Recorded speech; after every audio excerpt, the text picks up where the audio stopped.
سلام عليك سلام عليك سلام عليكم. Sabina, forgive me for my unclarity, this is a rather spontaneous question. I have a friend, she's an atheist, and on our endless debates on the existence of God and all that we talk about, she has two claims, she makes two claims. When I pose her with the question of what the Quran says in terms of the existence of the universe and the world and how it states many facts, she turns around and she says, well, that knowledge was not just for the Quran, it actually existed before the Quran. There's scriptures, there is books before the Quran was even written, detailing information about the universe. So it's not just this knowledge that is superior to the Quran. What do I say back to that? Is she lying? Do scriptures exist? I mean, I have ignorance myself, but, you know, is this knowledge, like, was this available before the Quran was written? And secondly, another claim she makes is that I give the analogy of, you know, you have something in creation, who knows it? You know, the Creator will know about everything about it. And I talk about, you know, if there is no God, how can we possibly exist if you keep on going further and further and further and back? There's no end, and if there's no end, how do we exist? But then she says, well, from a religious point of view, you say, well, God is the end. Well, I say as an atheist, who says God is the end? Who created God? That's my question, thank you. First, I pose two questions which are again common. The first question is that all the things mentioned in the Quran were already present before. So what's new? It's present in other scriptures and other books, etc.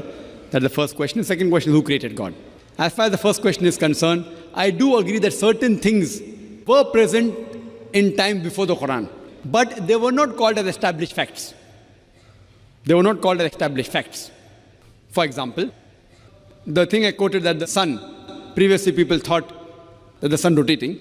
There are certain things which were there in the Greek history and the philosophical history. But for example, when the Quran speaks about the spherical shape of the earth, these Greeks, they believed that the earth was spherical, but no one believed in them.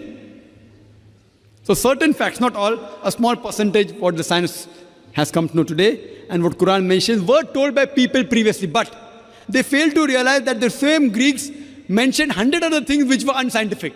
The same Greek even mentioned that the earth was center of the universe, which is totally wrong. So imagine if 100 points are mentioned and Muhammad Sallallahu Alaihi Wasallam picks up one which is correct. That's also not possible.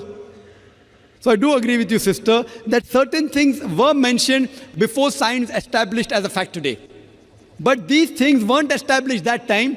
And to say that out of the 100 false things they mentioned, if one thing is right, to pick up the one correct thing is again also not possible. Once it's possible, but not thousands of times, sister. Because only a person who is, even a scientist cannot do that. Only the Creator himself can do, and that's Allah subhanahu wa ta'ala. So I do agree with you, but that portion which has been mentioned earlier in earlier scriptures and other philosophical books is a small portion, but that too, along with that portion, there are other things which aren't scientific mixed with that. Coming to the second part of the question, that who created God? Normally people in Dawah, they used a false strategy of logic, which tips itself. Most of the people, when they try to prove the existence of Allah subhanahu wa ta'ala, they say that everything has a creator. For example, who created this book? How did the book come into existence? Somebody created it. Who created it? And they go back. Where did you come into existence? Who created you? Your father. Who created your father? The grandfather. And then goes to God. Who created this microphone? Created the factory. Who created the factory? And then they try and prove who created the sun? God. Who created the moon? So based on this, they try and prove that everything has a creator, which according to me is a wrong logic. In my strategy, what I spoke today, I never said everything has a creator. That is the atheist who told me that the first person who will tell about the mechanism of this thing is the creator. I never said that. I say every created thing has a creator. But by definition, Almighty God is uncreated. It is like there's a person, suppose my friend, he comes and tells me that my brother John was admitted in the hospital. He gave birth to a baby. Was it a girl or a boy? Can you guess, sister? Was it a girl or a boy? Brother John gave birth to a baby. Was it a girl or a boy? Brother John was admitted to the hospital. He gave birth to a baby. Was it a girl or a boy? Can you guess? You can't guess. Can anyone guess? How can a man have a baby? So to ask the question, he gave birth to a baby, whether a girl or a boy, is illogical.